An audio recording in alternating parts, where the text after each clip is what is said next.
Welcome to Interviews from Quito. My name is Andrey. We have a wonderful guest today. His name is Andrey Astaiza. He's the national conductor of Quito Sinfónicas, and he's a great French horn player. And he's done his studies in the University of California and University of Kentucky, Louisville, Kentucky. And he's here to us. He's going to talk about music and his life as a musical conductor. How you doing, Andrey? Hola, Andy. How are you? Doing all right, man. I'm so happy you're here. Me too. Nice to see you. I'd like to ask you, how do you get started in music? Well, it was a long time ago. I was in high school here in Quito, Ecuador, and I was actually ditching my math class. Yeah. And a friend of mine told me if we joined the music club, the math teacher will be a little more lenient with us. So, you know, I just got to the music classroom and they asked me what I wanted to play. I said, whatever, drums, guitars, whatever you have. So we developed a really nice relationship amongst our friends, high school friends, and the teacher. Mm-hmm. So the time just went by, and after like a year probably, he asked us if we wanted to play a symphonic instrument. So he brought one of those cassette tapes from some encyclopedia. You remember those? They will come with a cassette tape, and they will have a little demonstration of each instrument of the orchestra. So we heard the clarinet, the violin, the piano, the trombone, and I heard the French horn. I didn't know what it was. So I heard it and I fell in love with it, with the sound. I thought it was like a synthesizer or something from a rock group called Europe. Remember those guys? Of course. Okay. So I said, I'm going to be a rock star if I play that instrument. I heard it, then they showed me a picture of it, and it was totally weird. It was not a keyboard instrument. Remember, I didn't know anything about music. I was late started, I was like 15, almost 16. And they showed me a picture of it, and 6 months later, I had the actual instrument with me. And I fell in love with it. So at first it was the sound, then the looks, and then it was such a challenge for me to play it. It was a difficult instrument. It is a difficult instrument to play, but I took the challenge, and ever since I've been in love with the French horn. Andrey, French horn is not a well-known instrument or popular instrument. I also like to be a horn player in Ecuador. Well, it's always been interesting. Yes. You know, when I started playing the horn, after my love affair with the French horn in high school, I started just traveling the city from the northern part of the city, Cotocollao, to downtown, and I will take the public transportation. And as you know, the case of the French horn looks like anything and everything. So people didn't know what it was. Was it a camera? Was a watermelon? Whatever. So people will know me for this kid going around town with a weird case. And they will say, well, jokes around, how people in Quito are, we're very humorous. And they will say, oh, look at the guy with the elephant foot, Okay. Or, the toilet has a case now, things like that. So it was interesting, very interesting. Then after this humorous stage of my life, it became a challenge, a professional challenge to get the French horn, to become a well-known instrument in our society. Up until this day, that is my job, to let people hear the French horn and decide for themselves if they like it or not. I like it, so I hope people like it too. So tell us about your teachers. My first teacher was Francisco Pacheco. In high school, he was my music teacher, and he was a retired horn player. Mm-hmm. He inspired me. He was my mentor for me and for many musicians at the time. He's the guy that actually helped me realize that I need to follow my dreams and what I want to do, whether it's the French horn or selling cars or whatever. I need to do what I like. So he was my first main teacher. Then in the States, I had the great pleasure of working with top-notch human beings and musicians, in every university that I attended. I followed that characteristic first a great human being and then a great musician and a great teacher. And that was the case with, I don't know, five or six teachers I had in the States. Having great teachers in your early life as a musician, how did they impact your views in music? Well, it was interesting because every one of them had a view on music, had a point of view, and I think I gathered the best of them.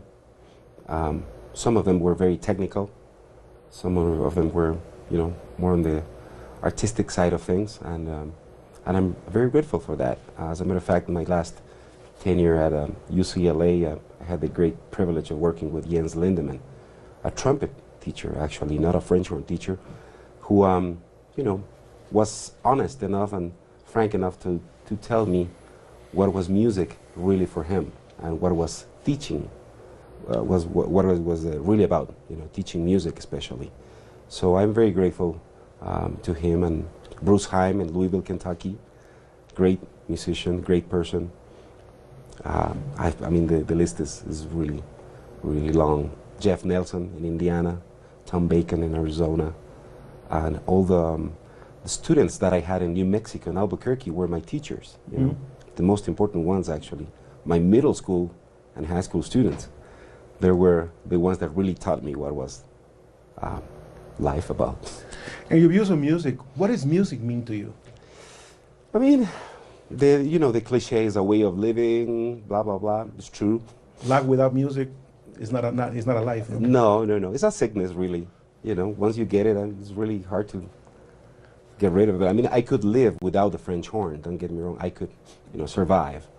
But I couldn't live without music. Music as sound, you know, like John Cage or those crazy folks in New York. They love sound, and I think that is music. That is. It's like living without sound. water, I guess. Yeah, I mean, we're doing music right now. If you hear the sounds, yeah, that is music for me. You're studying various American universities. Tell us about your experience as a poor Latino student in the United States. Oh, pobrecito Latino student. It wasn't that tough, man. There are people that have it much harder than me. Yeah, there was that impression of the poor little Latino student, but there was also the impression of the really hard-working Latino student, you know. So it was really interesting. It actually helped me identify myself as a Hispanic, as a Latino, because when I moved there, I was Andrey Astaiza from Ecuador. You know, few years later, I was Andrey Astaiza from Ecuador. Then in Kentucky, I was Andy from Mexico or something. And then Pepe. And then Pepe, that's right. So I realized that being Hispanic and Latino is a big thing, you know. We are really brothers, we human beings. And then we have this little brotherhoods called Venezuela, Ecuador, Argentina, Brazil. We have a lot of things in common. So it was interesting to realize that we, in one hand, we try to see the diversity of what is different and unique about us, but I think it's more interesting to see what is similar, you know, among ourselves as humans. And as Latinos too, we all like tortillas, so it's cool. In Los Angeles, you conducted the orchestra that accompanied Herbie Hancock and Wayne Shorter during the 2007 Peace Concert. How do you feel working with those great jazz luminaries? Jesus Christ, man, it was just, I mean, I am a French horn player, remember? So I do French horn, classical music mainly. So for me, attempting to play jazz or entering that world was just amazing. So there I was, a guy from Ecuador, playing the French horn and had the chance to conduct, you know, a large ensemble with Herbie Hancock and Wayne Shorter. What a humbling experience. What a marvelous experience. It was just amazing to see that, first, that I was capable of doing, you know, from my point of view. But also to see that those human beings are so open-minded. They are so wonderful human beings. And for me, it was probably one of my best musical experiences. It actually helped me define what I really wanted to do with music. You know, great people, amazing musicians. I can't believe I was lucky to do that. You live in the United States over 10 years, more than 10 years. How did you decide to come back to Ecuador? Well, you know, personal reasons. mainly, I think, and professional reasons. I was there for a long time, and I was getting younger. Not. No, you're getting younger. Nobody is. So I said, I think it's time for me to go visit or revisit that young guy who went from the northern part of Quito to downtown carrying a case with a weird instrument inside. So I wanted to see what happened with that guy, what happened with those dreams, what happened with my aspirations as a musician.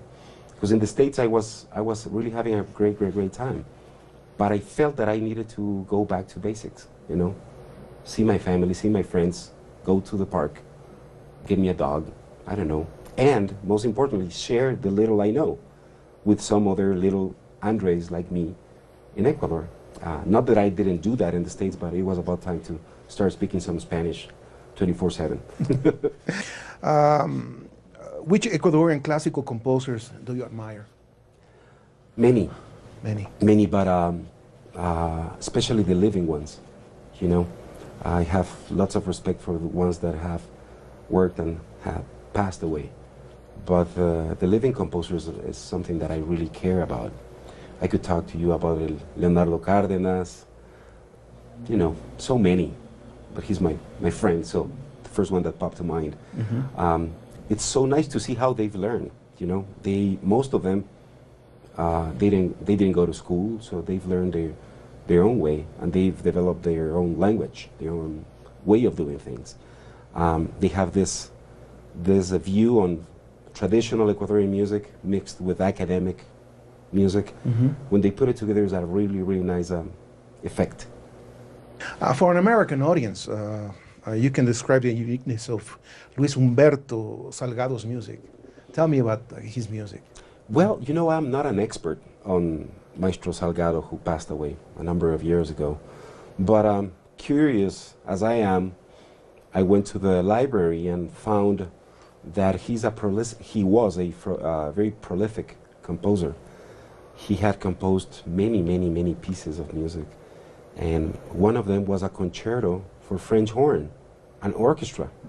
I think it's from 1959, if I am not mistaken. So for me, finding a piece of music written by an Ecuadorian composer in 1959, it was just, you know, a big, you know, I found the booty or something. Pirate speaking. Pirate speaking, but the pasillo and the Afro Esmeralda's music and also the Andean music, some people might think that the Ecuadorian music is kind of sad. But I think the pasillo is coming very strong with different composers, actual composers that are doing great work. Mm-hmm. As a conductor, how do you see the pasillo coming back? Well, you know, first, I'm not an expert or purist. Yes. Or anything really. So I couldn't tell you this is that and that's how it's gonna be. But yeah, I could see some sadness in the pasillo music. But again, you hear a major chord, you know, C major, mm-hmm. for those friends who play some music, is a major chord, and typically people have thought of that major chord as being a happy chord, and a minor chord, you know, being as a sad chord. But here in Ecuador, we have songs that are played in a major key that are really sad. And songs that are like, you know, some salsa music is in a minor key and you dance to it.